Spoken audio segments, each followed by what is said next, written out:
gente vai dar 20 minutinhos aqui de aula, espero que a gente consiga fazer isso em 20 minutos, e eu vou dividir a turma em 4 grupos, para a gente tentar responder algumas questões, trazendo como referência os outros evangelhos, inclusive o de Mateus, que vocês estão lendo. Então, por exemplo, nós vamos trazer aqui uma questão sobre a estrutura e propósito, né? Por que Marcos é considerado o evangelho mais direto, breve e dinâmico? Então, eu quero que vocês respondam, né? Por que é considerado, né, o mais breve, o mais simples, o direto? Por que ele tem essa pretensão? Por que isso? Né? Qual é a característica? Qual é a intenção do autor? Né? Compare alguma narrativa que o Marcos traz com a narrativa que Mateus traz. Traz essa perspectiva. Como é que você enxerga o mesmo texto, a mesma passagem, trazida por Mateus e trazida por Marcos? Você consegue evidenciar quais são as diferenças? Então, uma dessas perspectivas. Depois, quanto à questão cristológica, né? Como é que Marcos enfatiza o segredo messiânico? Eu não sei se vocês percebem, mas Marcos, em alguns momentos, Jesus, no livro de Marcos, em alguns momentos, acaba dizendo para os personagens envolvidos, olha, não fala sobre isso. Isso tem uma mensagem? Por que desse segredo? Por que Jesus fala mais no livro de Marcos sobre isso? Não conta isso para ninguém. Ok? Por que no livro de Marcos, por exemplo, nós vamos encontrar um milagre sendo feito, Jesus faz um milagre, né? Um homem é cego, ele faz um milagre, diz assim, você enxerga? E esse homem diz assim, eu estou enxergando, mas eu não estou vendo direito, estou vendo árvores como pessoas. Por que no livro de Marcos existe essa passagem, essa abordagem? Por que só nesse livro? Por que seria o milagre? Como é que você entende? Ele foi feito, mas deveria ser um pouco mais aprofundado? Como é que você explica isso? No livro de Marcos é trazido dessa forma. Sobre a questão do discipulado e prática. Por que o livro de Marcos enfatiza tanto nas falhas dos discípulos? Certo? Então eu quero dividir com vocês. E o quarto é quanto ao estilo literário, né? Quais as características tornam o livro de Marcos mais oral e narrativo? Aí eu quero que vocês dialoguem um pouquinho sobre isso, façam a comparação, né, de alguns textos que é trazido no livro de Marcos e também evidenciado no livro de Mateus e Lucas, ok? Fazendo apenas um apanhado. Vamos orar para a gente iniciar, já está acelerado.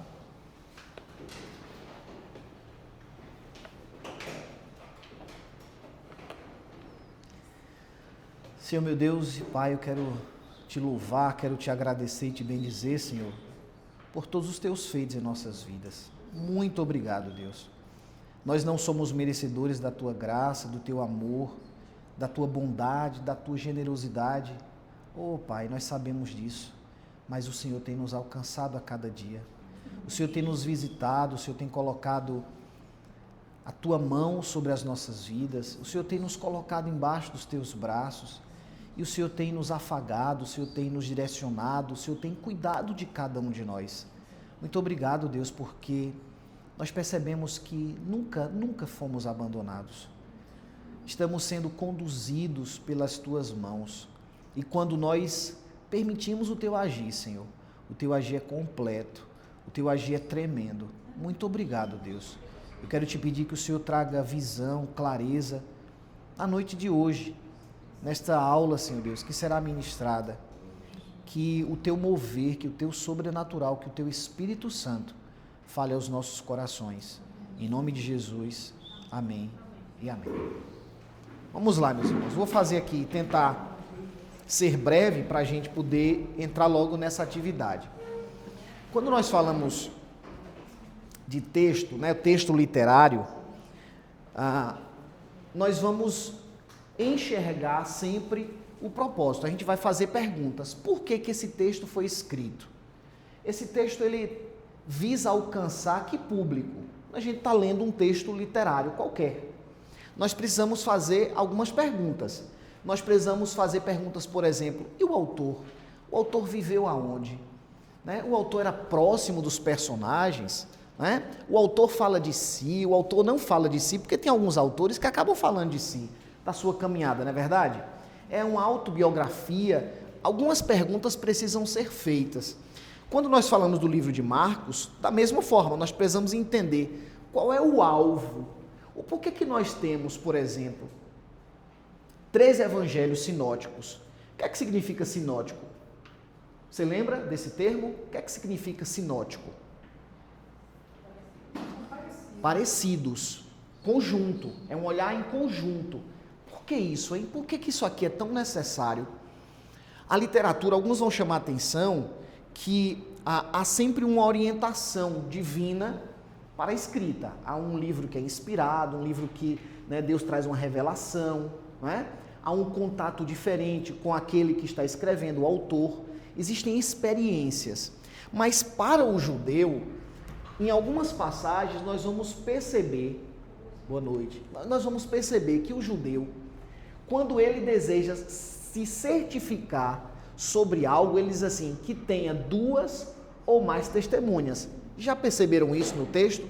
Então, por que você vai encontrar textos que são parecidos, são próximos, mas que têm olhares um pouco diferentes, né? Por que isso? Porque existe a necessidade de se confirmar para os judeus, que muitos estavam escrevendo para os judeus, estavam se direcionando para os judeus, queriam dizer, olha, isso aconteceu de fato, nós precisamos relatar isso para o mundo, né? E existia, por exemplo, até uma metodologia, uma forma diferente de fazer, uma forma científica. O livro de Lucas é o livro mais metodológico que nós temos. É um livro muito mais bem narrado, arquitetado, trazido com experiências. Ele tenta provar de forma metodológica, trazendo um pouco da ciência, da perspectiva de um cientista, enxergando Cristo, entende?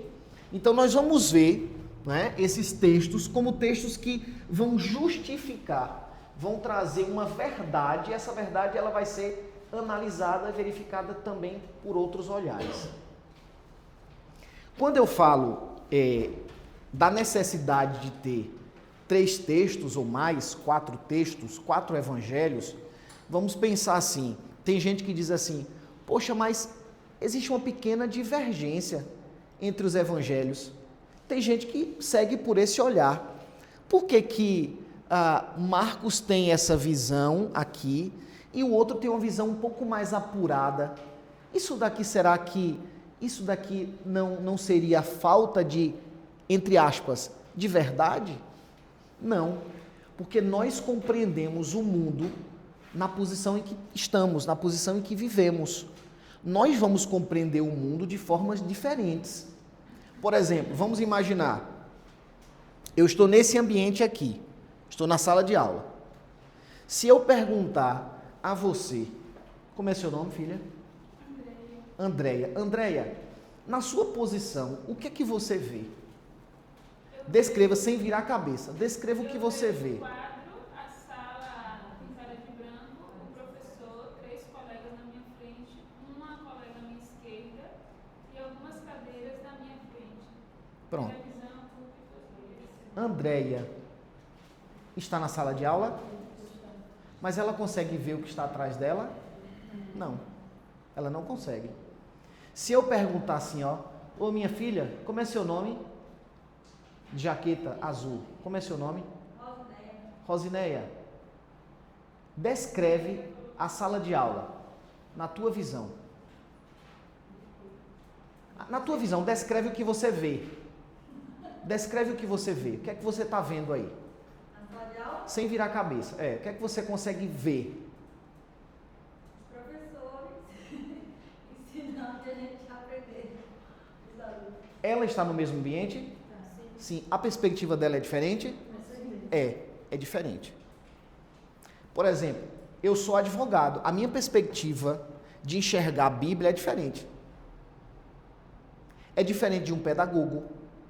É diferente de um professor de matemática. Nós vamos ter perspectivas diferentes de enxergar o texto.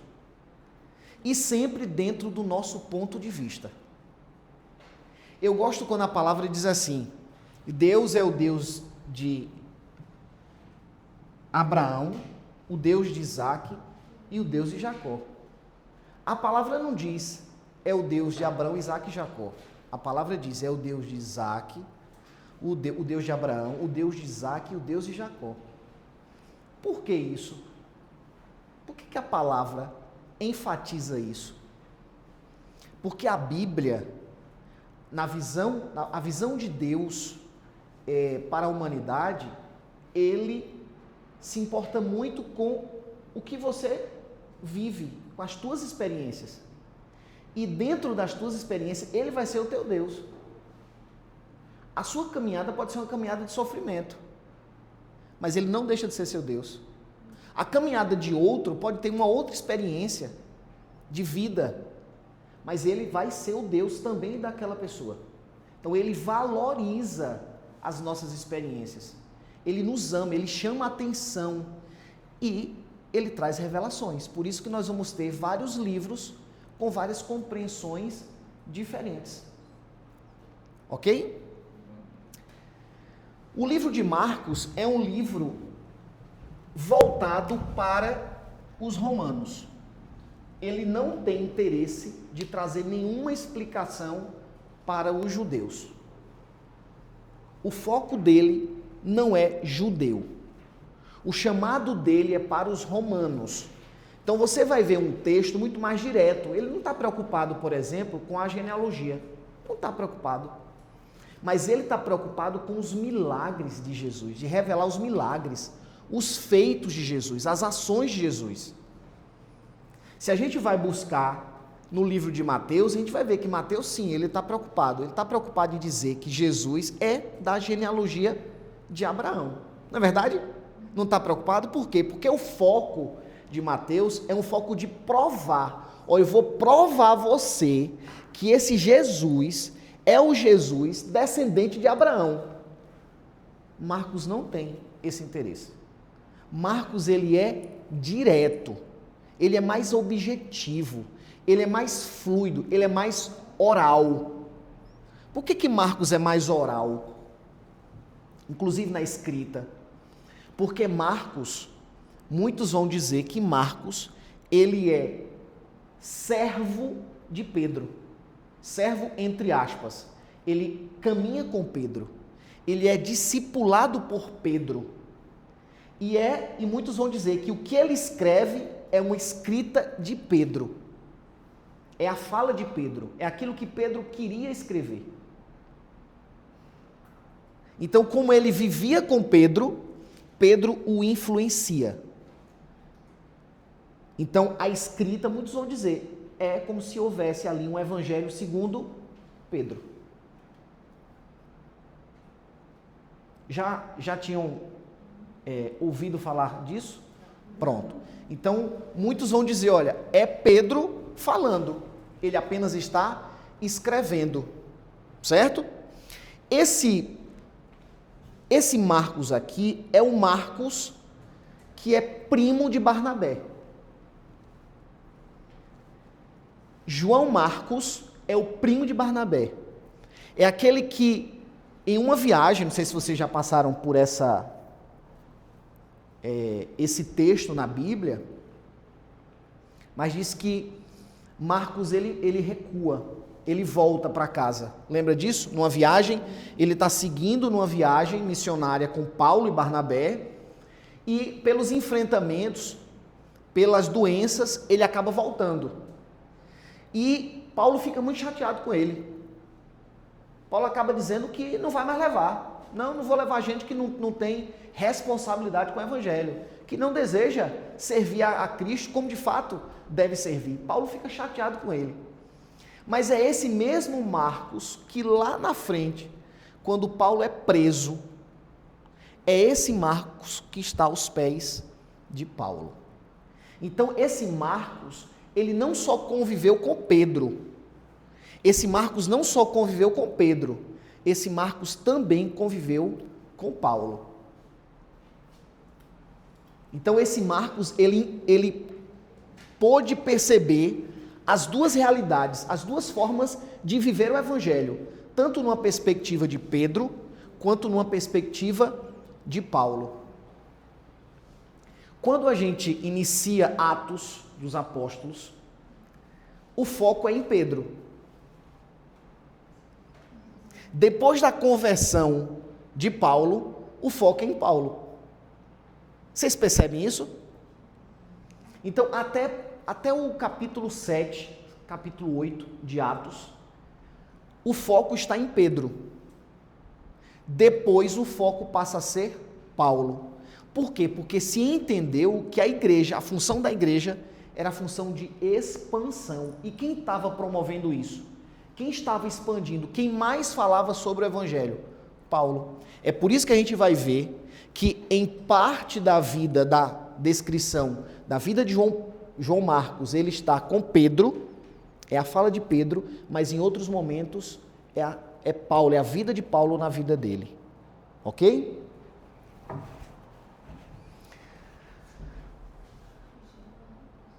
Como nós falamos aqui, Marcos ele está interessado em apenas falar dos milagres. Ele não está interessado em explicar os milagres. Ele está interessado em falar. Por quê? Porque para os romanos ficavam encantados quando alguém falava de milagres. Os romanos, eles eram muito voltados à arte. Então, a pregação para os romanos tinha que ser uma pregação diferente. Sabe quando nós temos estilos de pregações diferentes? Se você vai, por exemplo, para uma igreja presbiteriana, a pregação é uma pregação como se fosse um professor ali ministrando aula para os seus alunos. Ele faz, né, uma análise expositiva da palavra e ele vai pontuando, trazendo inclusive ideias e filosofia, né, trazendo análise feita por alguns estudiosos de forma muito pausada. Quando a gente analisa, por exemplo, uma pregação pentecostal, uma pregação da Assembleia, você vai ver que a questão não é explicar nada, a questão não está em falar de filosofia, a questão está em falar do milagre, a questão está em trazer de fato a presença de Cristo, evidenciar o que Cristo pode fazer. Já perceberam isso? Percebe isso? Já tem outras, por exemplo, como a nossa, nós já somos um pouco mais renovados, né? Nós somos um pouco mais renovados. Então tem gente que dá um aleluia subindo, né? E rasga lá, falar em línguas, né? Já na subida. Mas tem outros que são muito comedidos. Por quê? Porque isso vai de acordo também com a doutrina. O que é que nós desejamos enquanto igreja? Qual o nosso propósito? Entende? Então tem muito sobre isso. É a identidade. E nós vamos enxergar isso aqui nos textos. Tem um outro ponto que Marcos traz. Ele traz Cristo como servo, o servo vitorioso. Eu sempre escutei servo sofredor. Servo vitorioso. Ele sofreu. Mas você concorda comigo que ele é um servo vitorioso? Demais. Não é verdade? Porque assim, ó, há uma diferença, Diego, de servo e filho. Não tem alguns textos. João vai trazer como filho. Não é verdade? Como filho de Deus, não é verdade? Mas aqui, como servo de Deus. O que é que Marcos deseja dizer com esse termo, servo? Que Jesus nunca quis fazer um conflito com Roma. Eu acredito também nessa. Certo. Quem mais? O que é servo? Perfeito. Ele veio para fazer a vontade de Deus. Veja, ele veio para fazer a vontade de Deus. A vontade não é dele. A obra também não é dele. Marcos está deixando claro. A obra não é dele. A obra é de Deus. E ele foi um servo vitorioso. Ele venceu. E ele se colocou à disposição. Entende? Ele quis entender, Senhor, qual é a tua vontade para a minha vida? Existe um propósito. Então ele coloca Jesus como servo. Você concorda comigo que quando você se enxerga como filho, você se enxerga hoje como filho ou como servo de Deus? Você se enxerga como filho ou como servo de Deus? Hã? Filho? Professor, eu sigo notícias e já tem um tempo. E Deus me confrontou numa certa época que a minha preocupação era só servir. Eu só me preocupava, sabe? E aí Deus me confrontou. Tipo assim, eu não quero que você só seja serva. Eu quero que você seja filho. E depois que a ficha caiu, né? Que o Senhor me revelou, foi tudo diferente. E realmente existe uma diferença entre servo e filho. O Senhor só não quer que a gente. Ele só não quer as nossas mãos, né? Ele quer a gente por completo. Só que assim, eu como filha, isso aí, eu como filha de Deus, eu fico muito feliz em servir meu papaizinho, meu ar e meus irmãos. Então você quer ser filho. Mas em primeiro é a visão de filho, porque filho herda, o servo não vai ficar, não tem herança. Aí Quando ele diz assim, filho, dá-me o teu coração. Quando Deus diz assim, filho, dá-me o teu coração. O que é que ele quer dizer? Ó, ele nos chama de filho. Mas quando ele pede o nosso coração, ele está dizendo o quê? Sirva somente a mim. Entende? Porque na posição de filho, eu vou herdar. Na posição de filho, eu vou me alegrar, eu vou descansar ali, porque é meu pai, eu vou fazer pedidos e eu vou utilizar da forma mais simples, porque um filho que vai se dirigir ao pai, ele não vai com muitas formalidades, vai? E eu acho interessante. Tem duas vertentes, tem essa que você falou que realmente a pessoa vai como se estivesse mais cheio de si por ser filho, né? Mas tem outra que ser servo também afasta um pouquinho do amor do pai. É aquela história da parábola dos filhos, né? O filho pródigo, ele volta, ele não quer ser filho mais, ele quer ser servo, porque ele sabe que ele errou e com esse erro ele se afasta do pai. Então, muitas pessoas têm Deus como Senhor por conta dessa falta de proximidade. Acho que tem as duas. Certo, perfeito. Eu faço sempre uma analogia. Eu que faço, não estou dizendo que eu li em lugar nenhum, ninguém nunca me disse, viu? Eu estou falando de mim. Senhor, Senhor, em teu nome eu preguei, afastai-vos de mim. Ninguém chega a falar, pai, eu preguei no teu nome, entendeu? A diferença da gente só servir como obrigação e ser o filho de Deus e fazer as coisas com amor. Certo.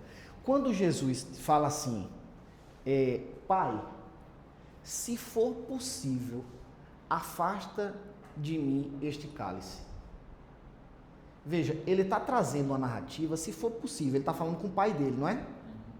Mas aí ele lembra que ele é servo de Deus, ele é filho, mas ele também serve, ele serve a um propósito que não é dele, é do pai.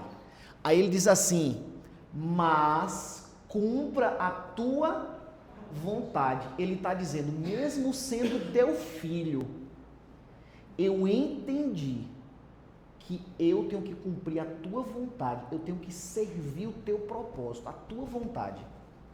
Agora quer ver uma coisa que me bagunça muito na cabeça? É pensar isso como trindade. Sim. Como mesma substância, como um mesmo Deus. E um Deus se sujeitar a um outro Deus, dizer, faça a sua vontade, se fosse da sua vontade, faça as casas de mim. E orar e ser humilde, né? Sim. Isso até hoje dá um bug na minha cabeça. Dá um bug, né? Pronto, ó. Eu não sei se você já viu esse exemplo, mas isso aqui funciona muito. Para que tenha luz aqui, é necessário 3 elementos. Para que a luz ela chegue aqui, é necessário a lâmpada, não é? É necessário a fiação e é necessária a energia. 3 em 1. Dá luz, mas tem 3 aqui envolvidos. Quando nós falamos em Apocalipse, vai dizer que nós iremos enxergar assentado no trono o Cordeiro. Nós não vamos ter acesso a Deus. Nós vamos ter acesso ao Cordeiro. Nós vamos olhar para o Cordeiro. Nós vamos abraçar o Cordeiro. Nós vamos abraçar Jesus. Está lá em Apocalipse. Vá. É porque assim, tem coisas que é filosófica, a gente vai entrar em algo mais profundo, né? É aquela passagem que fala que Cristo vai estar sentado à direita de Deus. A gente não vai... Em Apocalipse diz que nós vamos ver, os nossos olhos vão contemplar o Cordeiro. Ele está à direita do Pai. Mas estar à direita não significa para Deus, de fato, você enxergar ele sentado à direita. Porque no céu Diz só que ele existe está à um trono direita. supremo. Porque no céu só existe um trono supremo. É. Não existe 3 tronos, um pro Pai, um pro Filho. Porque Deus é Espírito. Tu quer colocar mais na minha cabeça mesmo. Não, é Espírito, é o trono supremo, é um só. Só existe um, só quem está assentado e o nome acima de todo nome, o nome acima de todo nome é de Jesus. E quem vem reinar na Nova Jerusalém é Cristo. E nós estaremos lá com Ele. Eu para tentar mitigar esse conflito na minha cabeça, eu penso assim de forma que Jesus é o representante da Trindade, o Deus conosco, o Deus Manuel, porque a gente tem acesso através do Pai por Ele. Então, dessa forma facilita um pouco. Por exemplo, quando a gente fala de verdade, a Bíblia é verdade. A Bíblia é a nossa verdade. A Bíblia é a verdade pura que existe. Não é só a verdade para o cristão. É a verdade pura que existe. E somente Deus, porque você vai enxergar o mundo segundo a sua ótica, segundo a sua posição, mas Deus é o único que consegue enxergar em todas as dimensões, Ele enxerga de cima. Ele não enxerga de lado, ele enxerga com profundidade. Deus, não há ponto cego para Deus. Não há ponto cego. Às vezes você acha que alguém está fazendo mal a você. E você diz assim, Senhor, aplica justiça. O que você quer é vingança, não é justiça, é vingança. Senhor, mata, destrói, desce fogo. O que João pediu a Cristo? João pediu fogo. Por quê? Porque a nossa forma de enxergar o mundo é diferente da forma que Deus tem para nós. E a Bíblia é o limite daquilo que Deus deseja para nós. Deus não deseja que a gente saiba muito mais do que está aí. Existe capa e contra capa. É suficiente para nós. É suficiente para nós. Entendeu? Então assim, agora a Bíblia vai dizer que quem está sentado no trono, no dia que formos para a glória, nós vamos ver Cristo. Imagina, tocar nas mãos dele, ver o que ele passou por nós, todo o sofrimento, entende? Porque para o mundo, a humanidade precisa disso aqui, 3 livros, para quê? Para que chegue, né? Para que chegue o conteúdo necessário para o gentio, para que chegue o conteúdo necessário para o judeu. Perceba, o mundo precisa disso. Mas nós que somos crentes, que acreditamos em Cristo Jesus, nós não precisamos de muito, não. Nós precisamos apenas entender que Ele nos ama. Apenas entender que Ele nos ama. Porque quando diz assim, ó, onde estiver isso aqui é sério, onde estiver o teu coração, estará ali onde estiver o teu tesouro, ali estará o teu coração. Qual é o nosso tesouro? Por que as pessoas acabam praticando o pecado e de forma reiterada, não o pecado como algo que nos aconteceu, que nos pegou desprevenido, mas praticando o pecado como uma conduta, sabendo o que é errado, mas diariamente praticando o erro e afrontando a vontade de Deus. Por quê? Porque se entende que a força do coração, o desejo do coração, é superior ao desejo de Deus em nossas vidas. Por isso que Marcos está trazendo Jesus como servo. Eu cumpro a tua vontade e não a minha. Eu cumpro a tua vontade e não a minha. E Marcos não gosta muito de parábola. Já perceberam que no livro de Marcos nós só temos uma parábola? Marcos não gosta de parábola. Sabe por quê? Porque os romanos eles não entendiam muito bem parábolas. Os romanos acabavam distorcendo as parábolas. Então o que é que Marcos faz? Tenho que ser certeiro, tenho que ser objetivo. Eu tenho que trazer algo de forma muito clara, muito pontual. Porque eles acabam filosofando demais. Sabe quando você vai falar para alguém sobre algo, essa pessoa começa a trazer coisas que você assim, é sem sentido, não tem base. Pronto, Marcos veio com esse propósito. Com o propósito de ser claro, ser objetivo. E a linguagem de Pedro? É a linguagem que não tem muitos rodeios. Certo? Você ia falar? Outra coisa, ele não vai focar nos discursos. Nós vamos ver Mateus, por exemplo, focando nos discursos. Mateus foca nos discursos. Marcos não. Não tem o filho pródigo? O filho pródigo, a parábola do filho pródigo. Gente, aquela parábola, ela é tão profunda. Você consegue tirar muitos aprendizados daquela parábola, muitos. Imagine o filho que abandona o seu pai, na verdade que abandona a sua família.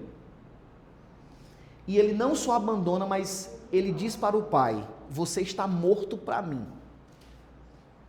Porque alguém que pede a herança, por muitos anos eu li ali e dizia assim, poxa, mas dentro da minha mentalidade de mundo, eu dizia, mas se ele pediu a herança, a mãe dele morreu, ele teria direito à herança. Não, na cultura deles, só teria direito à herança quando o pai falecia. Ele estava dizendo para o pai, você morreu para mim, me dá a minha herança, eu quero viver as minhas vontades. Aquele filho, ele tinha um entendimento de servo? Aquele filho, ele tinha um entendimento de servo? Não. Quando diz assim, ó, eu sou escravo de Cristo, a palavra vai dizer em alguns momentos, deixamos de ser escravos do mundo, mas agora somos escravos de Cristo. Eu faço o que é a vontade dele, não a minha. Eu esqueço a minha, eu faço a vontade dele. O que é isso? Servidão. Negar a si mesmo. Eu nego, pronto, quando eu nego a mim mesmo, eu estou negando o quê? O meu coração. Eu estou negando o meu coração. Eu estou negando os meus tesouros. Fale, filho. Eu tenho vivido momentos belos com Deus. E quatro vertentes que têm me feito mudar a maneira de ler a Bíblia. Eu tinha um propósito de ler a Bíblia toda, porque já me disseram, e eu tinha o costume de ler, e eu lia bastante. Eu lia, às vezes, 3 livros em um mês, uma semana, dependendo do dia. Mas aí fui diminuindo, e de uns 10 anos para cá, eu não sei se eu já li 5 livros. Mas a Bíblia, para a honra e glória do Senhor, eu tenho lido, acho que todos os dias. Amém. E Tasso Licurgo, César Cavalcante, Hernandes Dias Lopes, Nicodemos e o IBGA tem me feito ler a Bíblia diferente. E hoje lendo 1 Coríntios 13, fala do amor, mas me fez analisar que nós somos feitos reino de sacerdotes, não é isso? Através de Cristo. Ao abandonarmos o mundo para vivermos Cristo, nós temos o Espírito Santo dele. Lá, Moisés com Arão tinha o santo do santo que habitava Deus, não é isso? Então hoje, analisando a Bíblia, nós somos o santo do santo. Tabernáculos do Senhor. O Espírito Santo de Deus está em nós. Hoje eu entendi, e eu acho que se a gente entender que o que Deus está dizendo ali, nós vamos nos ver além de filho e além de servo. Nós somos Ele.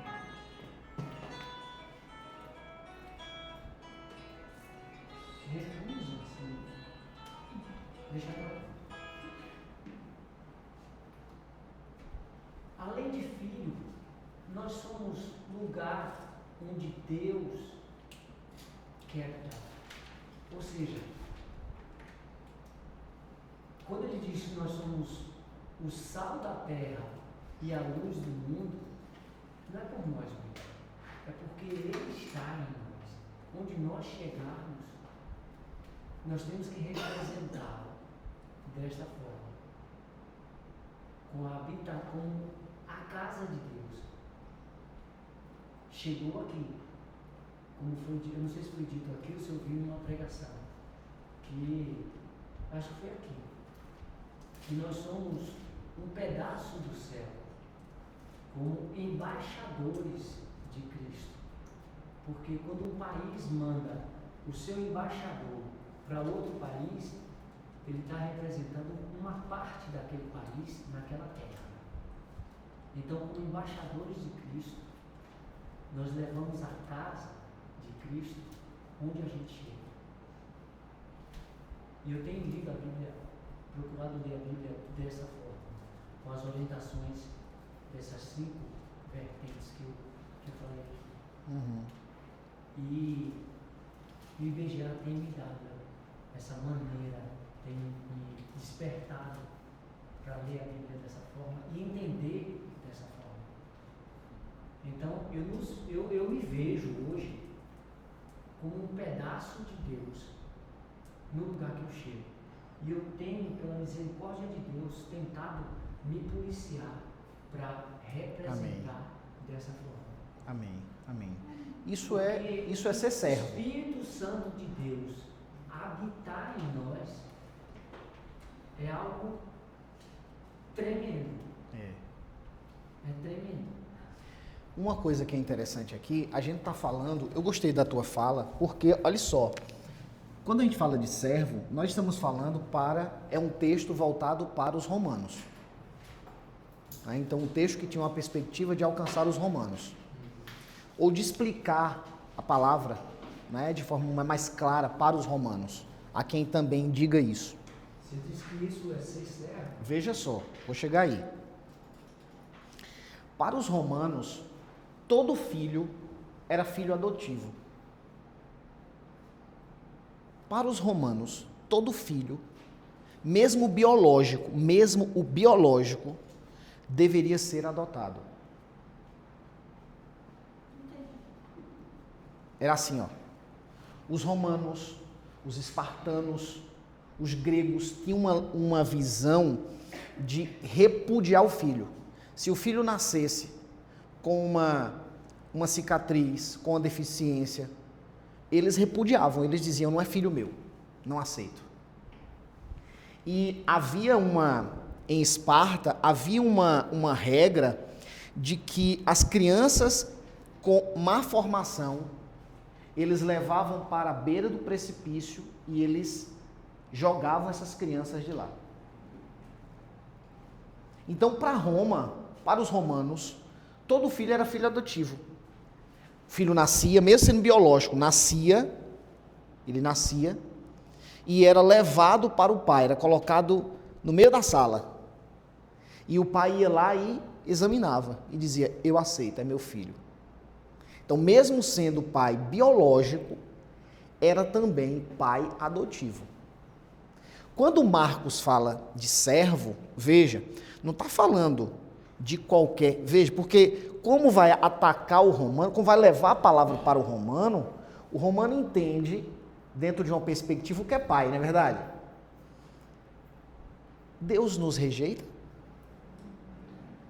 Alguém que entende Deus como pai, Deus rejeita? Deus abandona? Deus nos despreza pelos nossos erros, os nossos defeitos, as nossas falhas? Percebe que para o romano, a compreensão de pai era um pai que dizia assim: eu não quero não você não, eu posso não querer. Por isso que ele está dizendo ali, Cristo é o servo, é aquele que cumpriu a vontade, é aquele que cumpriu a vontade do Pai, sem pestanejar, sem criticar, ele apenas cumpriu, porque era a vontade do Pai dele. E mais está falando para um povo desse, você está dizendo: ó, você é servo, você tem que passar a ser servo de Deus, você tem que cumprir a vontade dele, independente daquilo que você pensa, você tem que servi-lo. Entende? Que até a compreensão, o conceito que você leva de Pai, de Deus, de Cristo como servo de Deus, isso também tem um impacto para o romano?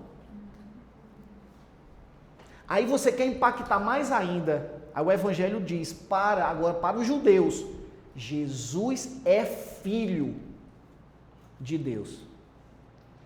Você traz agora uma outra perspectiva, porque o judeu, para ele entender que era o Messias, é o Messias, é alguém que vem da linhagem de Davi.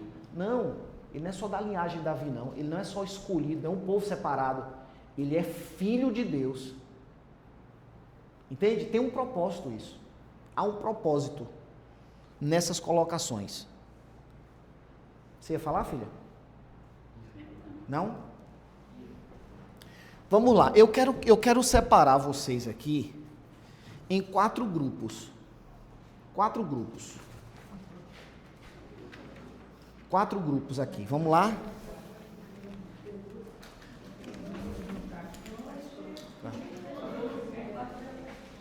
Quatro grupos. Vamos tentar responder isso daí.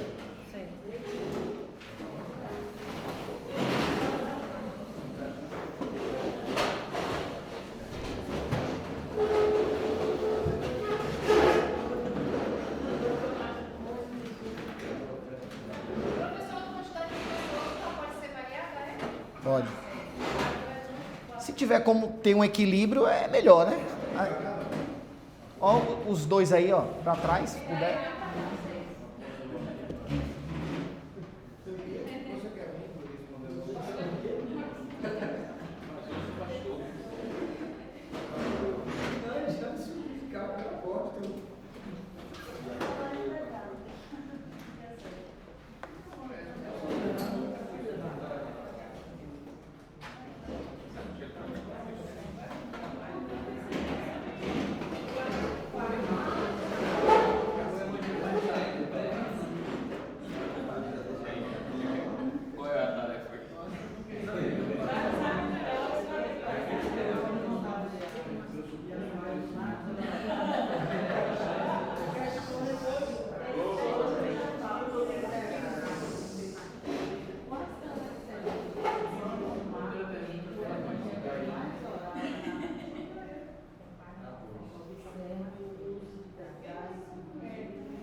São diferentes.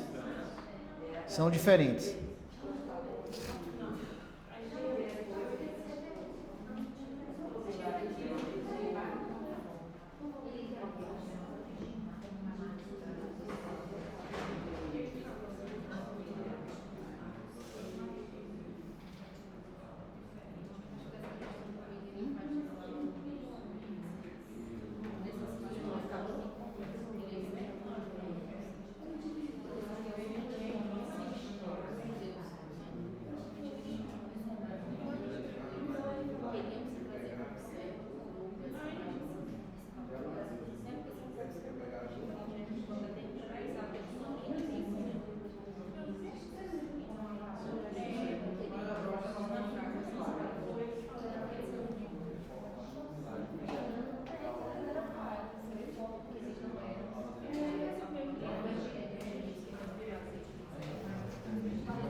Vocês ficaram com a primeira, foi?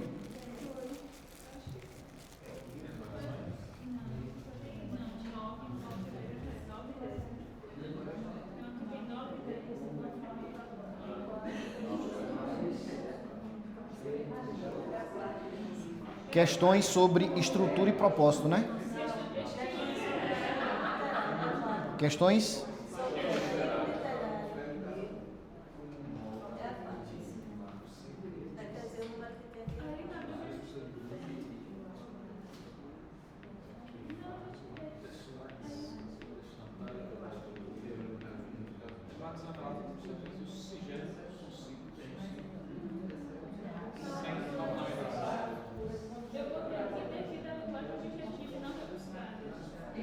Ele fala aqui, ó. Vai poder Marcos Anelado, o ministério de Jesus singelo, sucinto, sem ornamentação, porém de grande capacidade, pensando mais do que Jesus fez do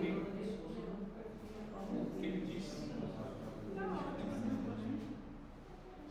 Aqui, ó, ele tem uma resposta bem simples.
Precisa não. Não, da Bíblia sim. Eu pensei que vocês estavam pesquisando alguma autoridade.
Nós vamos discutir.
Alguém que escreve não está testemunhando? Não, porque ele estava me falando André, mas ele não é muito novo para cá.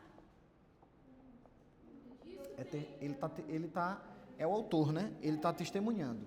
Por isso que Se ele viveu, isso vai impactar na vida dele. então, possa ser, eu acredito que seja fulano. E aí, o senhor acha que sim também, né?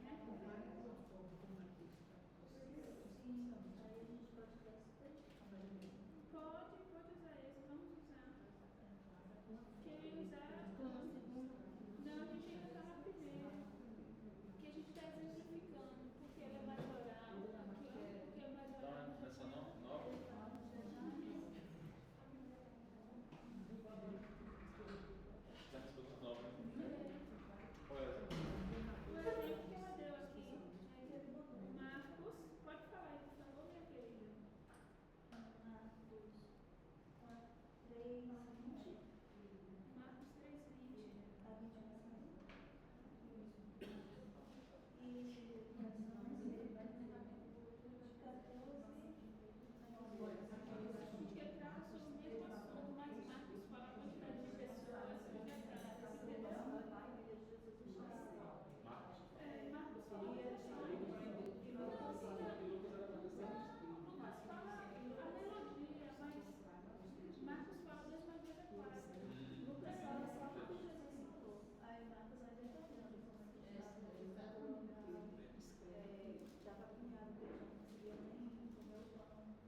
gente lê a Bíblia, na verdade a gente sabe, né? Tem que ser, leva em consideração todo o seu histórico, todo o seu legado para você. E aí é como você enxerga muitas coisas do que você lê, né?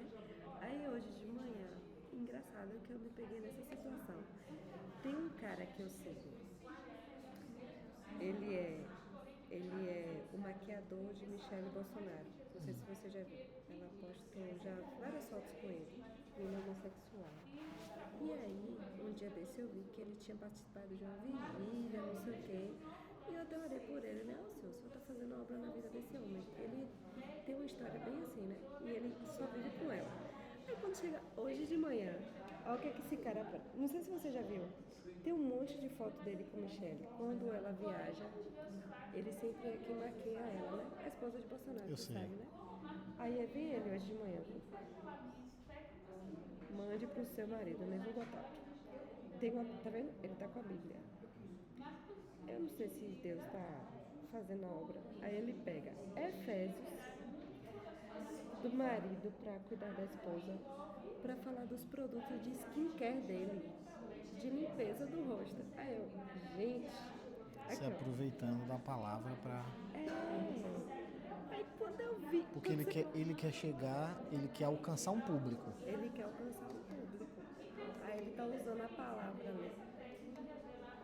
Tudo que ele vive, aí ele leu Efésios, aí manda pro marido, ó, cuide bem da sua esposa, comprando os produtos.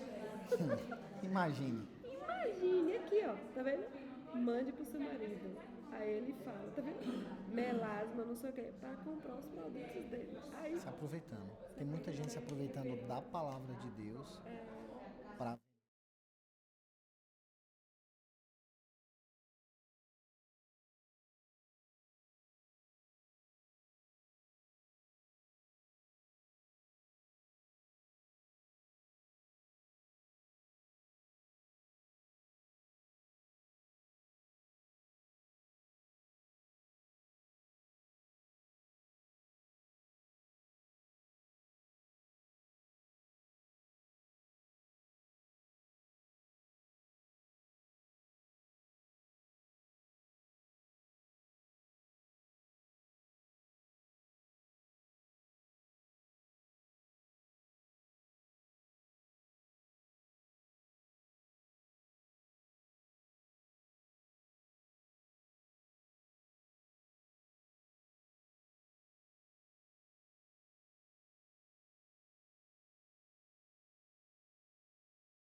Vamos?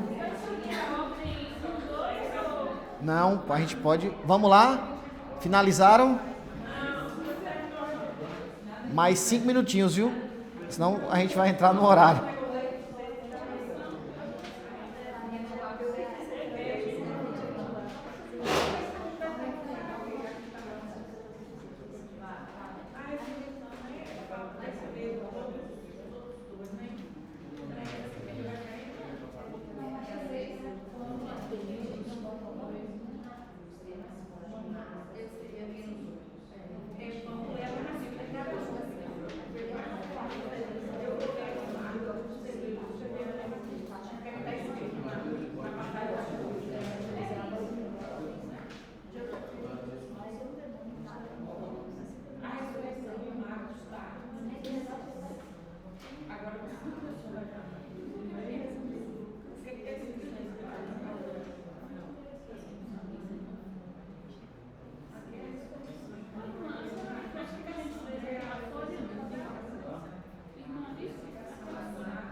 Vamos lá? Vamos ouvir vocês? Ó, vamos ouvir os colegas aqui que já finalizaram. Venham para cá vocês. Lá para frente é. Vai lá, galera. Vamos lá, homens, mulheres valorosas. Vamos ouvir aí os colegas.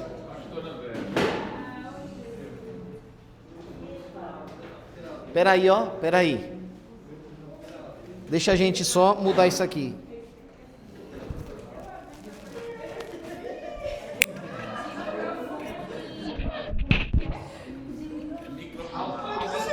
Essa seguramento.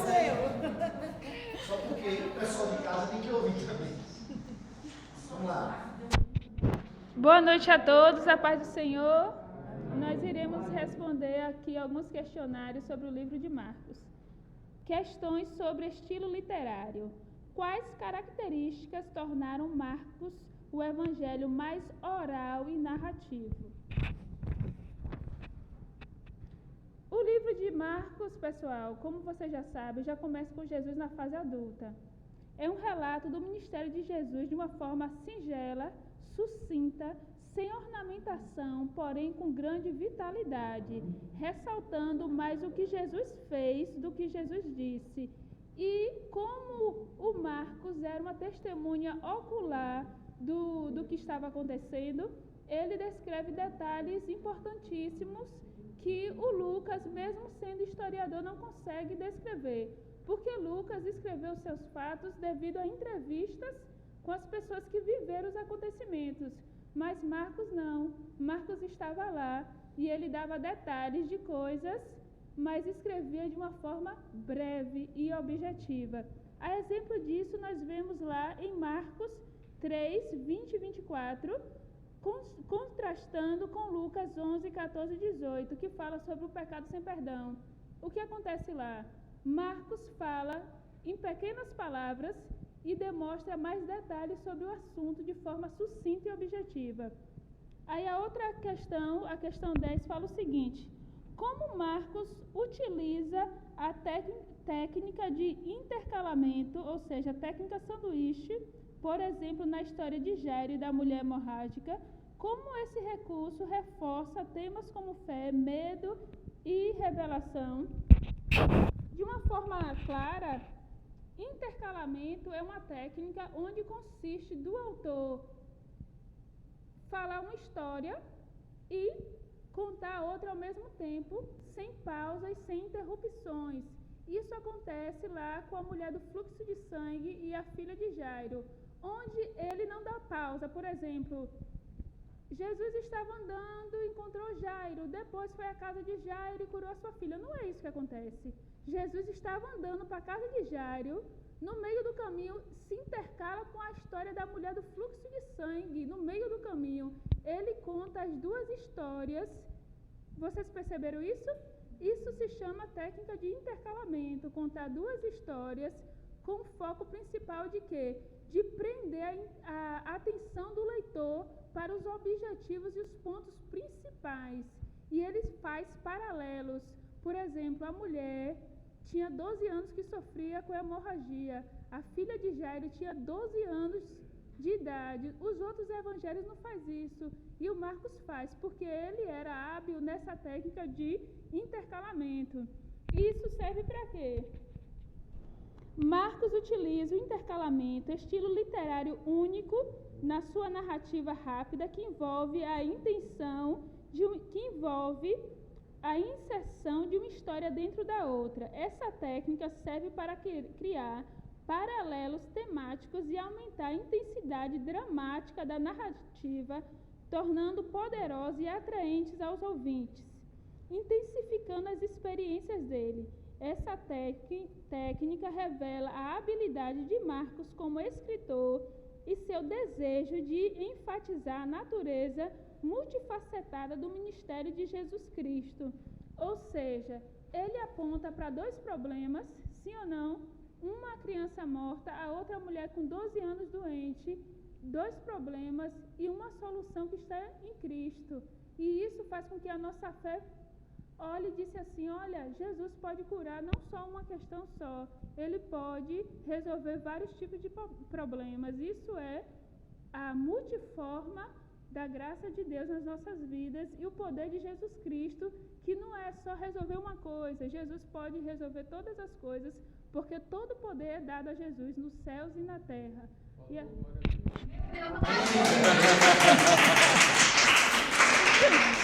assim agradecemos a atenção de todos.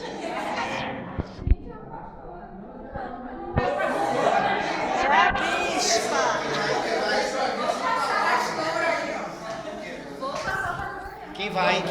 Vamos? Gente, a pastora só leu, mas quem fez tudo também foi o grupo. Vai lá vocês. Vai lá. Você que é pastora, Para! Meu Deus do céu. Mulher não faz isso.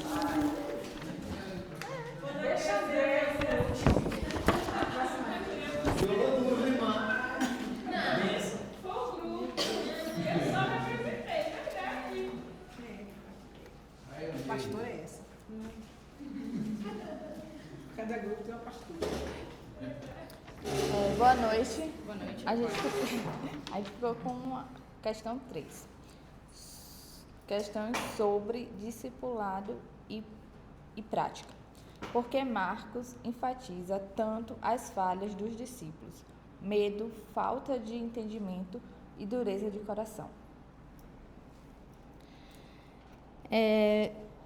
A escrita, na verdade, foi para públicos diferentes, né? Como Marcos escrevia para os romanos, acabava que ele tinha, na verdade, a visão que um público tinha do outro era completamente diferente, e era uma visão deturpada. Os romanos tinham uma visão de que os judeus eram pessoas, eles se tratavam como santos, superiores até, e os judeus tinham a visão que os romanos era como se fosse a escória da sociedade, né? O caso reprimia eles.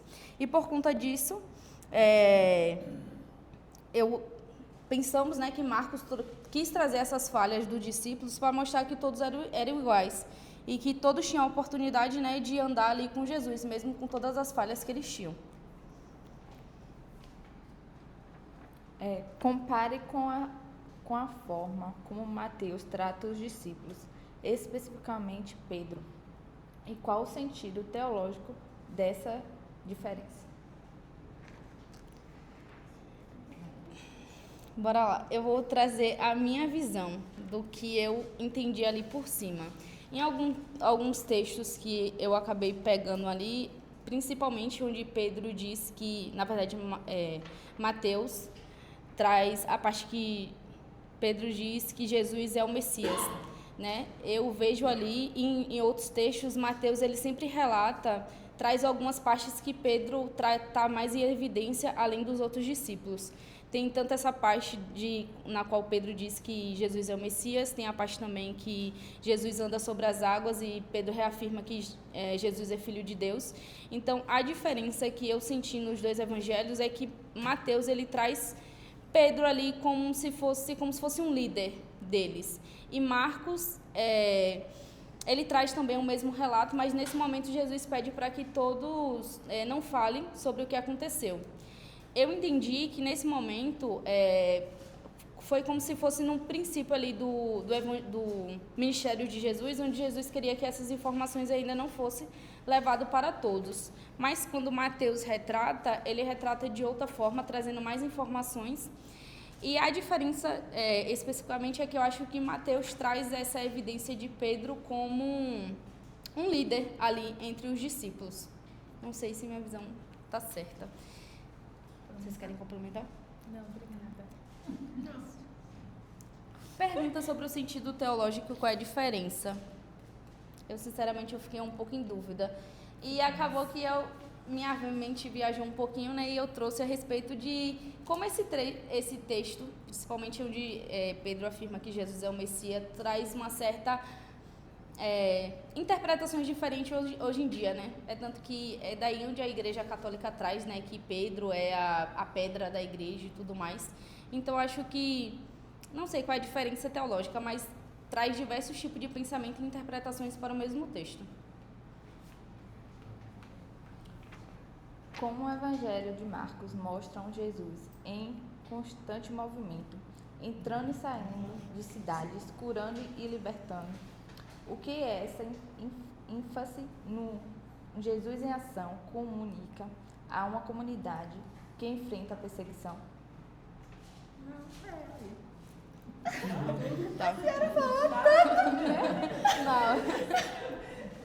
Deixa eu ver de novo a pergunta. Como ele...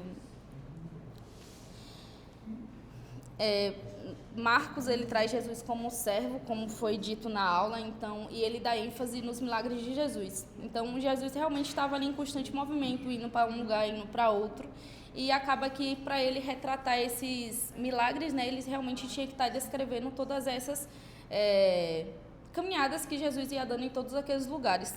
E ele traz sobre a questão... a ênfase de Jesus em ação, na qual enfrenta a perseguição. Eu acho que era um recado de como a vida, né, da igreja ali posteriormente ia ser, porque de qualquer forma Jesus sofreu perseguição no seu evangelho e, de fato, como é que se culminou, né, na morte de Jesus. Então não ia ser diferente para as outras pessoas. Todos iriam sofrer perseguição. Então, de qualquer forma, seria um alerta ali para que eles, né, soubessem que a caminhada não ia ser uma caminhada fácil. A São Paulo quer complementar. Não, eu não falei nada. É isso. Acabou.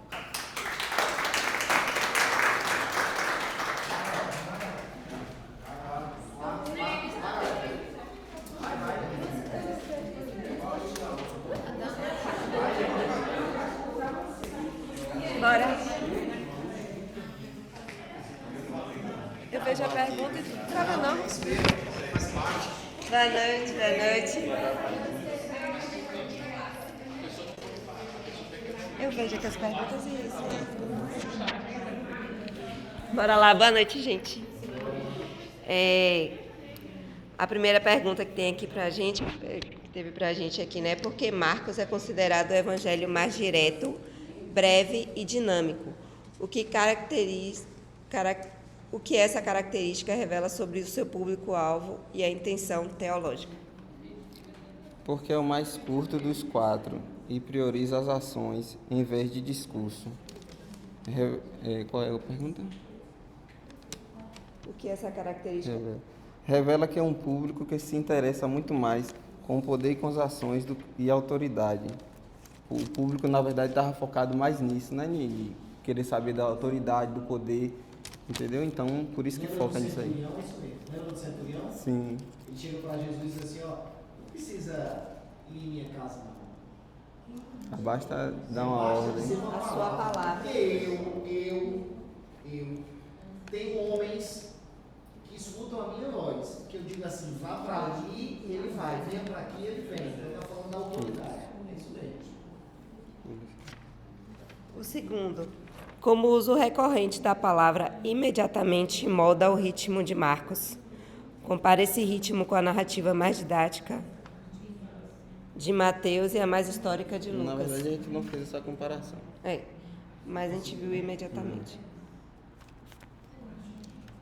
Mas os dois, você não viu? Imediatamente era porque focava só no imediato mesmo, em contar a história. Nos milagres, nas milagres. ações. Mais dinâmico, né? Isso. Mais rápido. Isso. Veja que a colega aqui falou algo interessante. Sim. Né? O intercalamento. O que é isso? Ele conta 2 histórias em uma passagem. Uhum. Fazendo Era tudo muito rápido. Jesus estava indo na casa de Jairo, abordaram Jesus no meio do caminho, Jesus fez um outro milagre.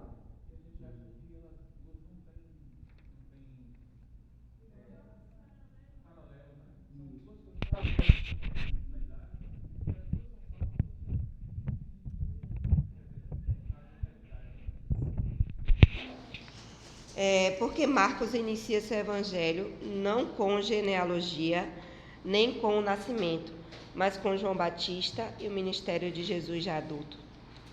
Porque Marcos queria focar no ministério de Jesus, que se inicia, né, depois do batismo de João Batista, e aí ele queria dar um ênfase, né, em contar a história, não ficar, né, contando, indo para o início, né, de tudo. E o que isso diz sobre a obra? Ele está falando de Roma, né? Sim. É um texto voltado para Roma. Para Roma. Roma vai entender que um homem, quando ele é maior, ele é chamado, tem uma força, vamos dizer assim, tem autoridade mais do que uma criança. Então, assim, para Roma, a questão também da legalidade, olha, Jesus agora, ele é homem. Ele tem 30 anos, ele alcançou a maioridade, ele vai começar o ministério dele. Não é uma criança. Então, para Roma também, isso tem um peso. Então, ele está dizendo o quê? Eu estou falando de Jesus, e Jesus já grande, não é Jesus pequeno, não. Eu estou falando de alguém que tem autoridade, alguém que é servo, e por ser servo, flui na vida dele milagres.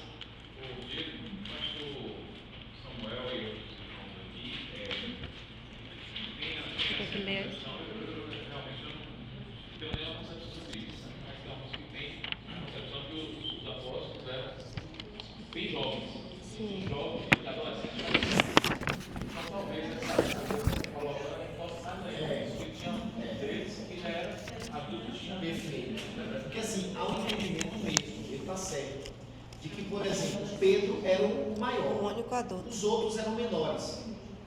Entende? E por ser menores, acabavam não tendo tanto impacto no meio. Óbvio, estava ali participando, estavam vendo. Mas e como testemunhas? Existe um critério para você ser testemunha. Entende? Existe um critério de legalidade. Eu não comungo dessa ideia, certo?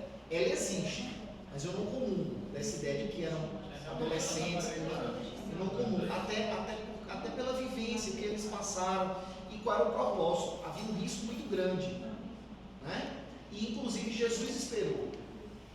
Eu não quero dizer que não havia ali menores. É possível. Mas se o próprio Jesus esperou o momento certo, dar o pontapé, por que ele chamaria? São visões. Tá? Não quer dizer que está errado ou está certo. São visões. E tem base para tudo. Ok? Amém. Tá bom.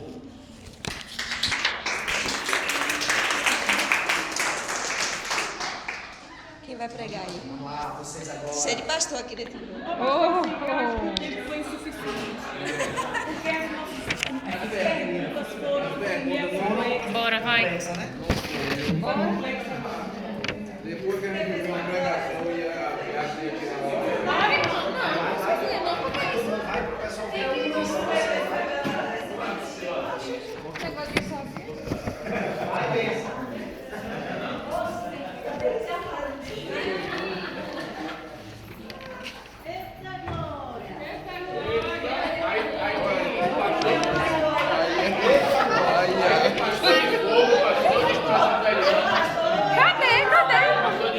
aqui é pastor.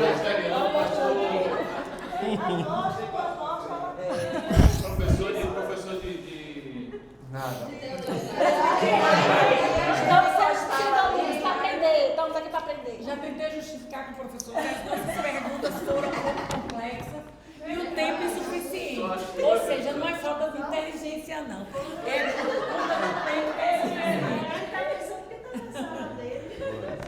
Graça e paz. Graça e paz a todos. Nós ficamos com a seguinte pergunta.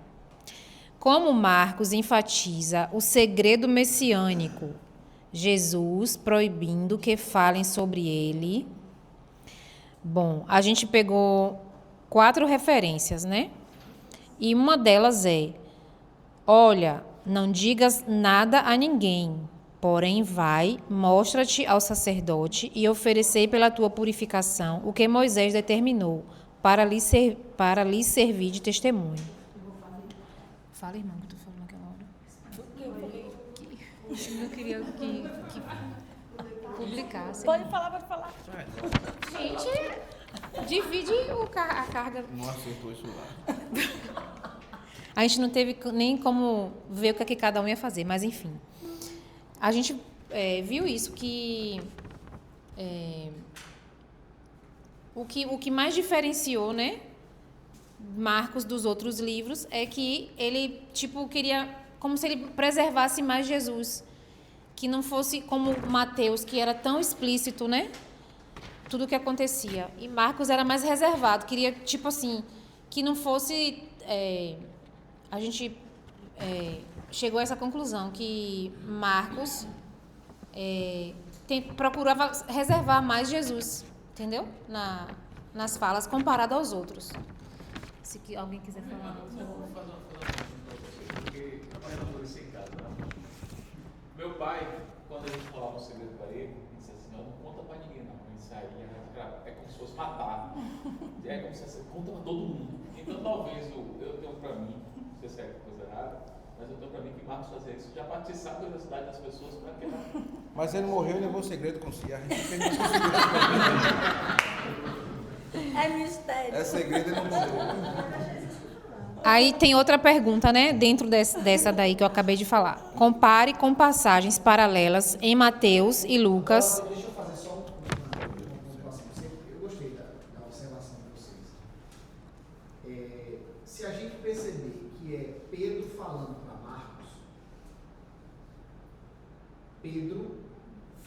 Marcos, Marcos escrevendo, porque ele é servo de Pedro, ele conviveu com Pedro. Pedro foi o mais perseguido.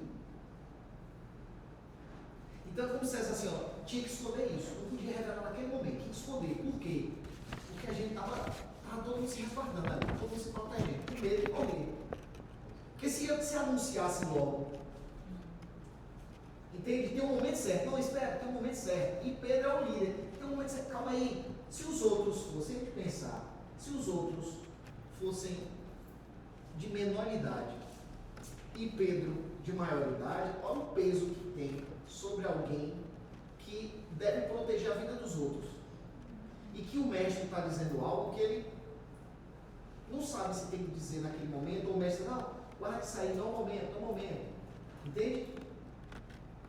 Então, essa preocupação também evidencia que pode ter sido Pedro a falar, narrar para Marcos. Porque Marcos não é discípulo de Cristo. Marcos não é um dos apóstolos. Marcos é servo de Pedro, depois que Cristo falece. Ele é servo de Pedro. Ele serve, inclusive, a Paulo. Ele escreve, depois da morte de Cristo, 57 anos depois. Tem quem diga isso. Mas no caso, ele estava presente nos acontecimentos. Ele estava presente em alguns acontecimentos. Em alguns. Ele não estava presente em todos os acontecimentos. A essência da transfiguração só tinha. Sim. Então, assim, quem tá falando para ele, quem está dizendo, olha, é isso, ele até de forma muito simplória, porque é um pescador falando. Por isso que vão dizer, o Rodrigo Silva é taxativo, ele diz, é o evangelho de Pedro. Ele é taxativo. E para que colocaram Marcos? É porque Pedro não tinha as habilidades de escrita. Essa questão do segredo,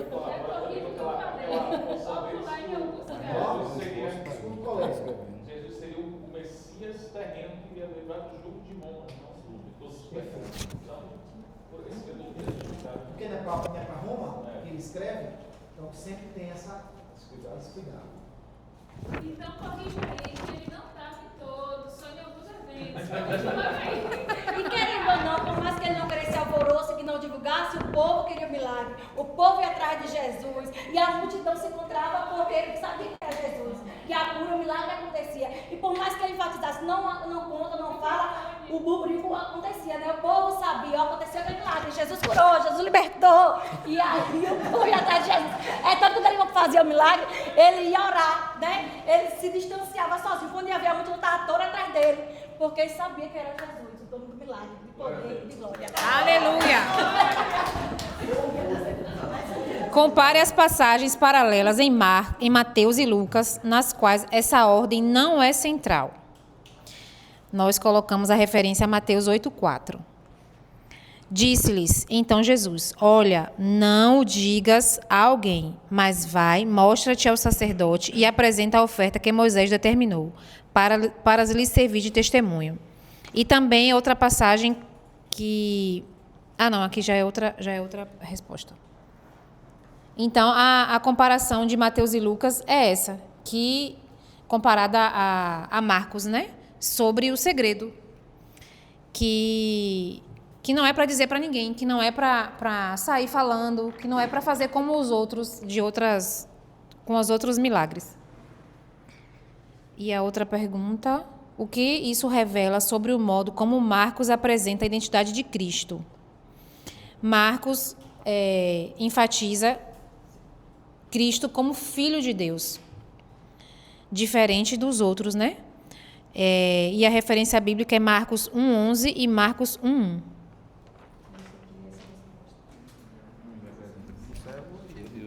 Isso. Porque os outros apresentam Cristo como servo e Marcos é mais como Cristo, o Filho de Deus. Não deu tempo, meus irmãos. A gente não fez as outras perguntas porque não deu tempo. Então, mas são muito interessantes as outras perguntas. Uma palavra diz que Deus amou o mundo de tal maneira que entregou seu único filho para que todo aquele que nele crê não pereça, mas tenha vida eterna. E o filho disse o quê? Eu não vim condenar o mundo, mas eu vim salvar o mundo. Glória a Deus que o filho veio e cumpriu a vontade do Pai, que foi se fazer pecado por nós e ressuscitou. Glória a Deus, ele vive e estamos aqui por isso. Aleluia!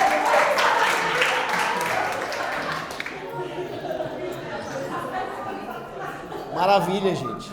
Maravilha, show. Vamos orar.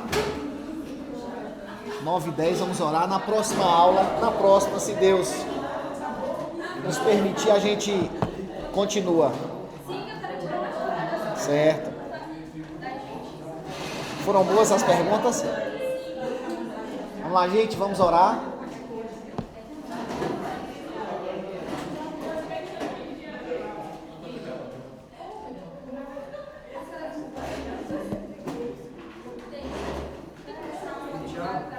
Foi muito bom o exercício, né? Gostei. Lê Marcos. Eu não leio Marcos.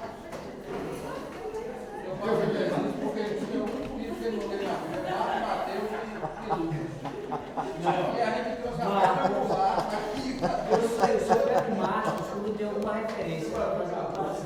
Mas ler Marcos, eu não me lembro de aprender isso. Mas foi bom o exercício. Foi. Vamos lá. Vamos lá, gente. Vamos orar. Vamos orar. Senhor, meu Deus e Pai, nós queremos te louvar, te agradecer pela noite de hoje. Te agradecer, Deus, pela comunhão. Agradecer porque o Senhor nos revelou mais sobre a Tua Palavra. Nós estamos saindo daqui, Deus, com alguns questionamentos. Estamos saindo daqui com direcionamentos diferentes, com clareza, Deus, da Tua Palavra. Então, muito obrigado, Deus, por tudo que vivemos aqui. Nós te louvamos, te agradecemos e te pedimos, Senhor, que o Senhor abra os nossos olhos, que o Senhor continue a falar conosco a cada dia. Aquilo que precisamos ouvir, não aquilo que queremos ouvir, mas aquilo que nós precisamos. Fala, Deus, fala que nós, teus servos, estamos aqui para ouvir. Em nome de Jesus, amém e amém. Obrigado, gente. Um abração.